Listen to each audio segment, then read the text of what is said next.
Pleasure to welcome now Gifford Briggs with the American Petroleum Institute. Hey, Gifford, thanks for coming on. Thank you. An exciting music intro right there. I mean, it's a Monday, and that'll get your blood flowing right there. I love that. Yeah, man. Well, we kick off each of the 3 hours with a little Journey music because I'm a big Journey fan. So that's kind of the I love trademark it. there.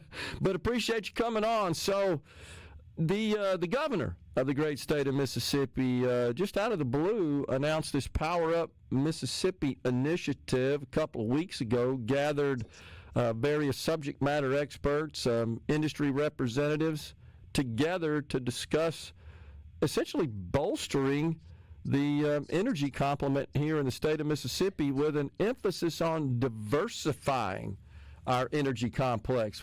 Even talking about embracing nuclear power as a part of our energy matrix in the future. As you well know, this artificial intelligence revolution is demanding lots of power. So how do we look there?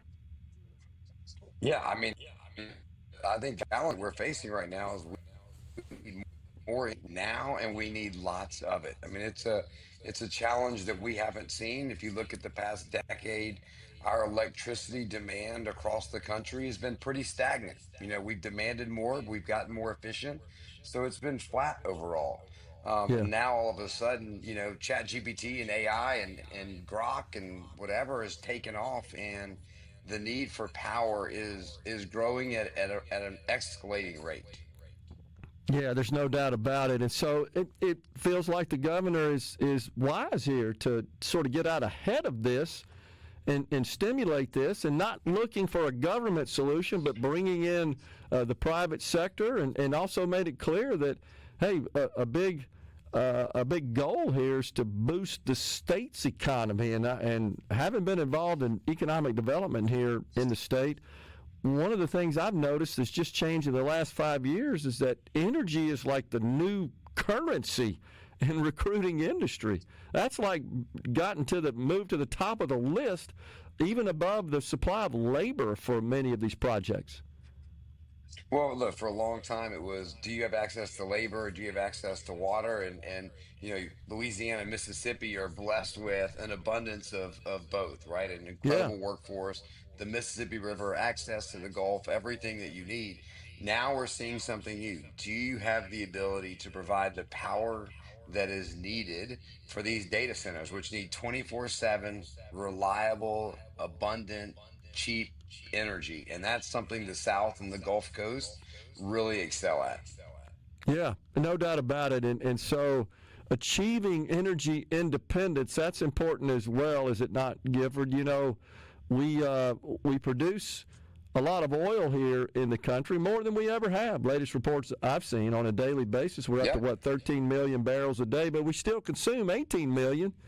And we also have this chemistry incompatibility problem with our refineries and the category of oil that we produce, especially with this fracking technology. And now the president has rescinded many of the regulations the Biden administration put in place, which makes our coastal waters more accessible for oil and gas exploration, as well as just federal lands, et cetera.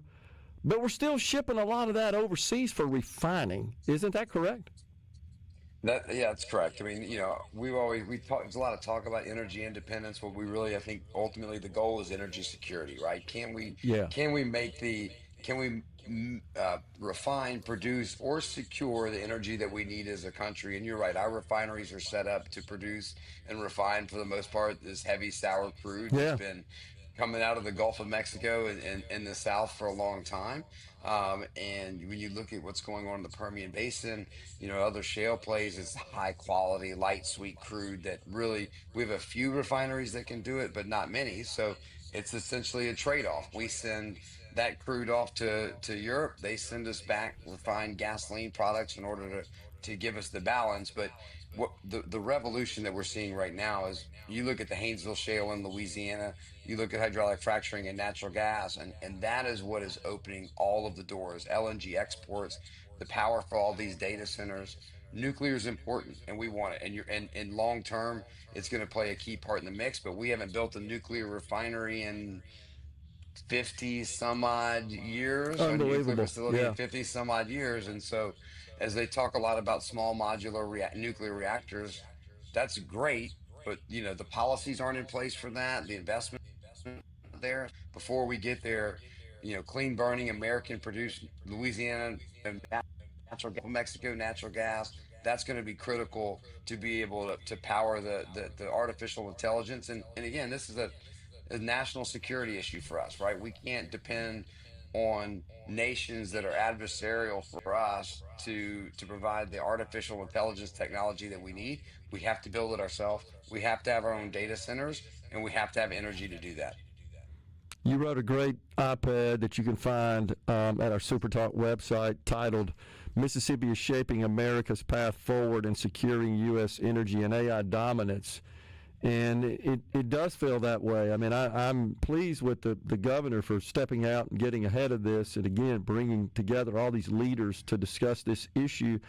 And the concern, of course, was during the Biden administration. They made it very clear, as do the Democrats in this country. They just want to completely abandon all fossil fuels, and maybe we can get there eventually, but we're still a long way away. We still need a traditional petroleum, and we have an abundance of it. You mentioned liquid natural gas. As I recall, the Biden administration early on put policy in place that prohibited the export of that, right, from certain areas like Pennsylvania, which is rich with liquid natural gas, and President Trump has rescinded that, and that's flowing again. Yeah, they were stopping export the permitting of export facilities at the same time where our European allies were being shut off from Russia because of the war over there, and we're left in a situation where they weren't going to have the energy. And so it was only because of the export facilities that we were able to support our allies in Europe when they were being shut off from energy. And so we need to continue to export American energy progress around the globe where we can. We need to continue to develop the resources. The reason why, Facebook and Google and these companies are looking to states like Mississippi for AI development is because we have the pipeline infrastructure, we have the resources that we need, the energy to be able to support those. Whereas you look at other states in the Northeast, you mentioned, Pennsylvania, they have an abundant supply of natural gas. They can't build a pipeline to bring it into New York, and New York has to import the It's natural crazy. gas. So it's very difficult for them to put a data center there when they don't have the resources. So the South, once again, is poised to rise up and meet the energy demands for our country, this time providing the energy that the data centers that are needed to power the AI revolution. And we've got natural gas powered turbines as well, do we not, that are being used to produce electricity, and that's being used a lot in new electrical generation projects. Well, that's 100% right. And that's what a lot of these data centers are looking at. They're, saying, hey, you know what? Build a pipeline, put a natural gas power plant right there on site to be able to provide the energy that these data centers need. Because, look, our grid, the grid reliability is the concern. And one of the things that the governor's energy task force is looking at, what do we need to do to our grid in order to grow it, improve it, and to meet the next generation. And so we can only put so much stress on our grid before we need new supply. And natural gas and building a natural gas power plant for these data centers is a great way to do it. We got a couple of power providers in Mississippi, and Entergy and TVA, that account for probably 3/4 of all the energy produced and consumed, electricity certainly, in the state of Mississippi, and they seem to be all on board. I mean, they're they're making investments, and Mississippi is a place where you can get through the permitting process pretty rapidly. They're making tremendous investments in new power generation and transmission. Right, well, 100%. This is a growth opportunity for the traditional utilities that they haven't seen before, right? You get really excited when you put on a power plant, or new industrial facility.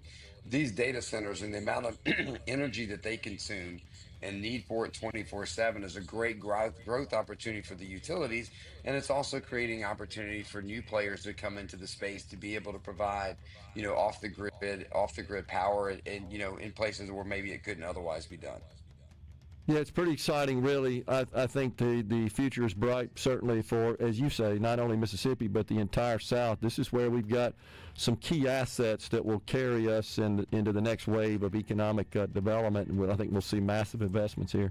Gifford, appreciate you joining us. That was insightful, and folks, go read the op-ed. Mississippi is shaping America's path forward in securing U.S. energy and AI dominance at SuperTalk Mississippi. Thanks, Gifford. Appreciate it. Appreciate it. Y'all have a good one.